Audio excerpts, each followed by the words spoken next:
ونتوكل عليه ونعوذ بالله من شرور أنفسنا ومن سيئات أعمالنا من يهده الله فلا مضل له ومن يضلله فلا هادي له ونشهد أن لا إله إلا الله وحده لا شريك له ونشهد أن سيدنا ونبينا وإمامنا وسندنا ومولانا محمد صلى الله عليه وعلى آله وأصحابه وأزواجه وذرياته وسلم تسليما كثيرا كثيرا. أما بعد فقد قال الله تعالى في القرآن الحكيم: أعوذ بالله من الشيطان الرجيم بسم الله الرحمن الرحيم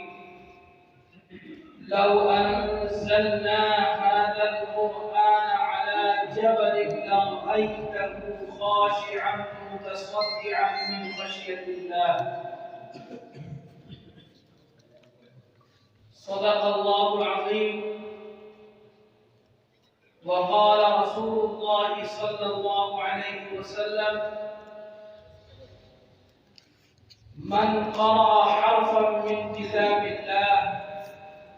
فله به حسنة والحسنة بعشر أمثالها. لا أقول ألف لام ميم حرف، ألف حرف ولام حرف وميم حرف، أو كما قال عليه الصلاة والسلام. حضرت صدر محترم اور اسٹیج پر رونق افروز حضرات علماء کرام، میں بہت مختصر سے وقت میں آپ حضرات کے درمیان عظمت قرآن کے عنوان پر لب گشائی کرنا چاہتا ہوں. اس حقیر کا حضرات علماء کرام کی موجودگی میں کچھ عرض و معروض کرنا یقیناً جسارت و گستاخی ہے، لیکن میں اپنے بڑوں اور اپنے بزرگوں کے حکم پر آپ حضرات کے درمیان حاضر ہو گیا. دعا کیجیے کہ باری تعالیٰ مجھے صحیح بات کہنے اور ہم سب کو اس پر عمل کرنے کی توفیق عطا فرمائے. میرے بزرگوں اور بھائیوں، اللہ تعالیٰ کا بڑا انعام اور احسان ہے کہ اس ذات واجب الوجود نے محض اپنے فضل و کرم سے اپنے کلام پر مشتمل اور اپنے حبیب کی نعت پر مشتمل ایک روحانی و نورانی مجلس منعقد کرنے کی توفیق عطا فرمائی. باری تعالیٰ بار بار یہ سعادتیں ہم سب کو نصیب فرمائے. میرے بھائیوں، آپ حضرات نہایت شاندار قراء اور شعراء حضرات کی قرات اور اشعار سماعت کر رہے تھے، اور یہ کلام بڑا عجیب، بڑا عظمت والا کلام ہے، بڑی برکت والا کلام ہے، بڑی رحمت والا کلام ہے. میرے بزرگوں اور بھائیوں، جس محفل کے اندر، جس مجلس میں اور جس اجلاس میں اللہ کے کلام کی تلاوت ہوتی ہے، قرآن مجید تلاوت ہوتی ہے، اللہ کا کلام پڑھا جاتا ہے، تو اللہ کی قسم اس مجمع پر اللہ کی خاص رحمتیں نازل ہوتی ہیں، اللہ کی خاص انعامات اور انسانوں پر نازل ہوتے ہیں جو اللہ کے کلام کو سماعت کر رہے ہوتے ہیں، سن رہے ہوتے ہیں۔ میرے بزرگوں اور بھائیوں، یہ اللہ کا کرم ہے، اللہ کا فضل ہے کہ اس نے اس دنیا میں بسنے والے انسانوں کے لیے اپنے کلام کی تلاوت کرنا، اپنے کلام کو پڑھنا آسان کر دیا ہے۔ نہیں تو یہ کلام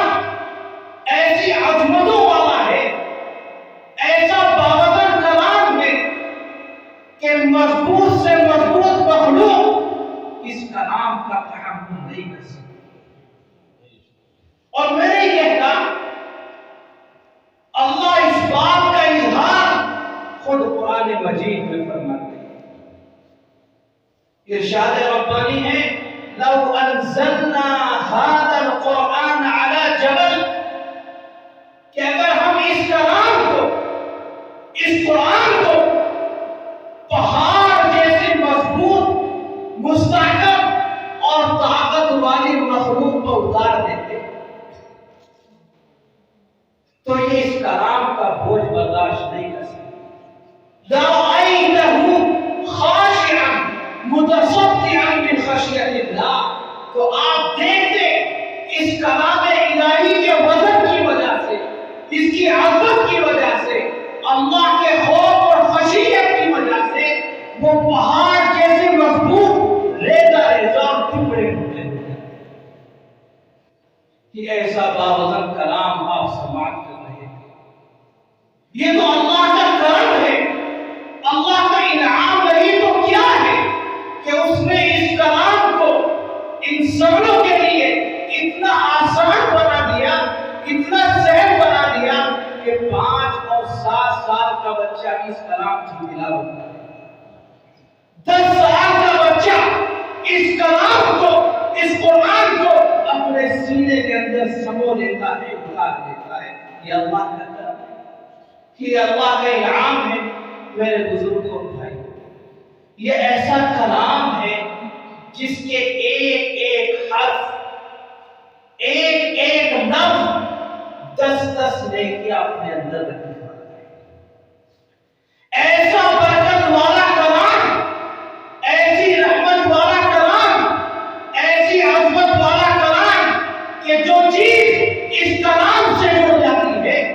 جو چیز اس قرآن سے جڑ جاتی ہے، وہ چیز بھی محترم ہو جاتی ہے، وہ چیز بھی عظمتوں کی مالک ہو جاتی ہے۔ آپ دیکھیے، کپڑے کا ایک ٹکڑا ہے، اس سے گرد کو صاف کیا جاتا ہے، اس سے گرد و غبار کو صاف کیا جاتا ہے، دھول کو صاف کیا جاتا ہے۔ کوئی حیثیت اس کپڑے کی نہیں ہوتی، کوئی وقار بھی تو اس کپڑے کی نہیں ہوتی۔ من میں آیا جہاں چاہا اسے ڈال دیا جاتا ہے، پھینک دیا جاتا ہے، کوئی حیثیت اس کپڑے کی نہیں ہوتی۔ لیکن میرے بھائیوں، جب وہ کپڑے کا ٹکڑا اللہ کے کلام کے ساتھ جڑ جاتا ہے، جب کپڑے کا وہ ٹکڑا اللہ کے قرآن کے ساتھ جڑ جاتا ہے، جب کپڑے کا وہ ٹکڑا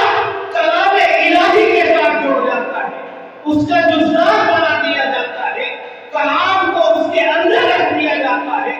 ایسا محترم ہو جاتا ہے، ایسا عظمت والا ہو جاتا ہے کہ لوگ اسے اپنی آنکھوں سے چومتے ہیں، اپنے لبوں سے بوسہ دیتے ہیں، اپنی زبان سے اسے چومنے کی کوشش کرتے ہیں۔ اس ٹکڑے کو قدر کی نگاہ سے دیکھا جاتا ہے جس کی کوئی بھی حیثیت نہیں۔ اسی طرح میرے بھائیوں اور بزرگوں، آپ دیکھیے کاغذ کا ایک ٹکڑا ہے، جہاں چاہے ڈال دیا جاتا ہے، جہاں چاہے پھینک دیا جاتا ہے، کوئی حیثیت بھی تو ٹکڑے کی نہیں ہوتی۔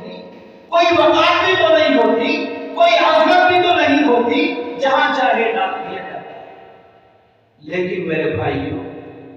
جب اس کاغذ کے ٹکڑے کا رشتہ اللہ کے کلام سے جڑ جاتا ہے، اللہ کا کلام اس کے اوپر نقش کر دیا جاتا ہے، اللہ کے کلام کو کاغذ کے اس ٹکڑے کو اتار دیا جاتا ہے، اللہ کے کلام کو اس ٹکڑے پر تصنیف کر دیا جاتا ہے، لکھ دیا جاتا ہے، تو اتنا محترم ہو جاتا ہے، اتنا محترم ہو جاتا ہے، بغیر طہارت کے، بغیر وضو کے اس کو ہاتھ لگانا چاہیے نہیں۔ ایسی عظمت والا کلام ہے کہ جو کاغذ کا ٹکڑا کہیں بھی ڈال دیا جاتا تھا، جب کلام الہی اس پر لکھ دیا جاتا ہے، بسم اللہ الرحمن الرحیم کے الفاظ اس پر نقش کر دیے جاتے ہیں، تو علماء فرماتے ہیں، علماء کرام فرماتے ہیں، اہل علم فرماتے ہیں، حضرات فقہاء فرماتے ہیں، حضرات مفتیان کرام فرماتے ہیں کہ اب بغیر طہارت کے، بغیر وضو کے اس ٹکڑے کو چھونا جائز نہیں۔ یہ ایسا عظمتوں والا کلام ہے، ایسی رحمتوں والا کلام ہے۔ اور آپ تصور کیجئے، حضرت انسان جس کو ساری مخلوقات میں سب سے افضل بنایا گیا، سب سے بہتر بنایا گیا، فرشتوں سے بھی افضل انسان کو بنایا گیا، جنات سے بھی افضل انسان کو بنایا گیا، اشرف المخلوقات کے خطاب سے جس کو نوازا گیا، جب اس انسان کا رشتہ اللہ کے کلام سے جڑ جائے گا، جب اس انسان کا رشتہ اللہ کے قرآن سے جڑ جائے گا، کتاب الہی سے جڑ جائے گا، آپ تصور کیجئے، غور کیجئے، اندازہ لگائیے کہ وہ انسان کتنا محترم ہو جائے گا، وہ انسان کیسی عظمتوں والا ہوگا، کیسے عظمتوں کا مالک ہو جائے گا۔ کاغذ کے ٹکڑے کو مقام حاصل ہو رہا ہے، کپڑے کو ایک مقام حاصل ہو رہا ہے، اور جو اشرف المخلوقات، جنات سے افضل، فرشتوں سے افضل، اللہ کی تمام مخلوقات سے افضل جس کو بنایا گیا، جب اس کا رشتہ کلام الہی سے جڑے گا تو وہ محترم نہیں ہوگا، وہ عزت والا نہیں ہوگا، وہ عظمتوں والا نہیں ہوگا۔ میرے بھائیوں، وہ بھی محترم ہو جائے گا، وہ بھی عظمتوں کا مالک ہو جائے گا۔ وقت بہت مختصر ہے، میں صرف ایک بار کہہ کر اپنی بات کو ختم کیے دیتا ہوں۔ سیدنا حضرت حسین رضی اللہ تعالی نواسہ رسول، پیغمبر علیہ الصلوۃ والسلام کے نواسے ہیں، حضرت فاطمہ الزہرا رضی اللہ تعالی کے شہید کے نواسے ہیں۔ ایک مرتبہ ایسا ہوتا ہے کہ گھر میں تشریف فرما ہوتے ہیں، ایک مہمان آتا ہے، آپ اس کو بٹھاتے ہیں اور اپنی باقی سے کہتے ہیں جاؤ ضیافت کا سامان لے جاؤ، کچھ کھانے پینے کا انتظام کرو، من کان یؤمن باللہ والیوم الآخر فلیکرم ضیفہ۔ آپ نے فرمایا جو اللہ کی ذات پر ایمان رکھتا ہے، روز قیامت پر ایمان رکھتا ہے، اسے تو اپنے مہمانوں کا اکرام کرنا چاہیے، اسے تو ضیافت کرنی چاہیے، جاؤ ضیافت کا سامان لے۔ گھر کے اندر شوربہ ہوتا ہے، وہ باندھی شوربے کو گرم کرتی ہے اور پیالے میں ڈال کر اس کو لانے کی کوشش کرتی ہے۔ اب دروازے تک پہنچنے ہی والی تھی کہ وہ گرم گرم شوربہ غفلت کی وجہ سے، بے توجہی کی وجہ سے پاؤں کسی چیز پر الجھ جاتا ہے اور وہ شوربہ زمین پر گر جاتا ہے، اور اس کے کچھ ذرات، کچھ ریشے، کچھ ٹکڑے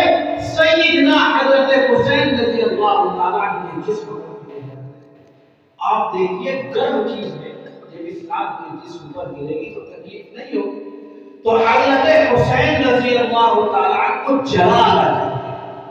اتنا غصہ آتا ہے، اتنا غصہ آتا ہے کہ چہرہ سرخ ہو جاتا ہے، آنکھیں لال ہو جاتی ہیں کہ میں نے کہا کہ ضیافت کا انتظام کرو، میں نے کہا کھانے پینے کا انتظام کرو، اس نے غفلت کی وجہ سے، بے توجہی کی وجہ سے سارا سامان زمین پر گرا دیا۔ حضرت حسین رضی اللہ تعالیٰ عنہ کو جلا دیا، اور اسی جلال میں اپنی باندی کی طرف دیکھتے ہیں تو باندی حضرت حسین رضی اللہ تعالیٰ عنہ کے مزاج کو جانتی، وہ آپ کے اخلاق کو پہچانتی تھی،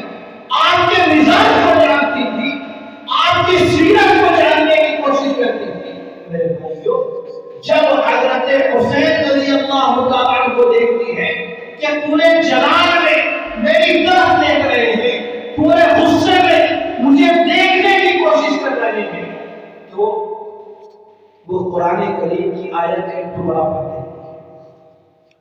اور تلاوت کرتی ہے وَالْكَاظِمِينَ الْغَيْظَ۔ اس آیت کریمہ میں اللہ نے ایمان والوں کی صفات حمیدہ بیان کہ اللہ کا قرب حاصل کرنے والے، اللہ کی رضا حاصل کرنے والے، ایمان کامل کے ساتھ زندگی گزارنے والے تو وہ لوگ ہیں۔ انہیں غصہ تو آتا ہے لیکن غصے کو پیتا ہے، انہیں غصہ آتا ہے، غصے کے نتائج ظاہر نہیں ہوتے، وہ انتقام نہیں لیتے، بدلہ نہیں لیتے، بلکہ غصے کو پیتا ہے۔ جب حضرت حسین رضی اللہ تعالیٰ عنہ کے کان میں آیت کریمہ کا یہ ٹکڑا پڑتا ہے تو سیدنا حضرت حسین رضی اللہ تعالیٰ عنہ فرماتے جا، میں نے اپنے غصے کو پی لیا۔ خدا کی قسم اللہ کا کلام سنتے تھے اور اس پر عمل کرنا شروع کر دیا۔ جلال آ رہا ہے، غصہ آ رہا ہے، لیکن جب اللہ کا کلام سن رہے ہیں تو غصہ سارا ختم ہو جاتا ہے۔ پھر وہ بانی آگے بھی بڑھتی ہے وَالْعَافِينَ عَنِ النَّاسِ کہ اللہ کے محبوب، اللہ کے برگزیدہ اور اللہ کے مقرب بندے تو ایسے ہوتے ہیں جو لوگوں کو معاف کرنے والے ہیں، انتقام نہیں لیتے، بدلہ نہیں لیتے، غصے کے اثرات ظاہر نہیں کرتے، بلکہ اپنے بندے مقابل کو طاقتور ہونے کے باوجود معاف کر دیتے ہیں۔ حضرت حسین رضی اللہ تعالیٰ عنہ کے کان میں جب آیت کریمہ کا یہ ٹکڑا پڑتا ہے، ارشاد فرماتے جا، میں نے تجھے معاف کر دیا، جا، میں نے تیری غلطی کو معاف کر دیا، تجھے درگزر کر دیا۔ وہ باندی پھر پڑھتی ہے واللہ یحب المحسنین،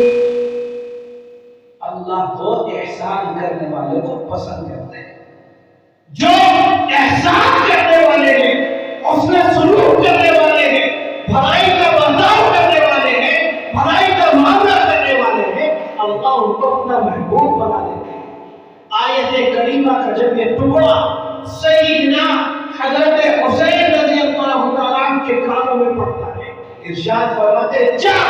اللہ کی رضا کے لیے، اللہ کی محبت کے لیے میں تجھے آزاد کروں۔ تو میرے بزرگوں بھائیوں، قرآن تو وہ چیز ہے، اللہ کا کلام تو وہ چیز ہے جو صرف سننے کے لیے نہیں ہوتا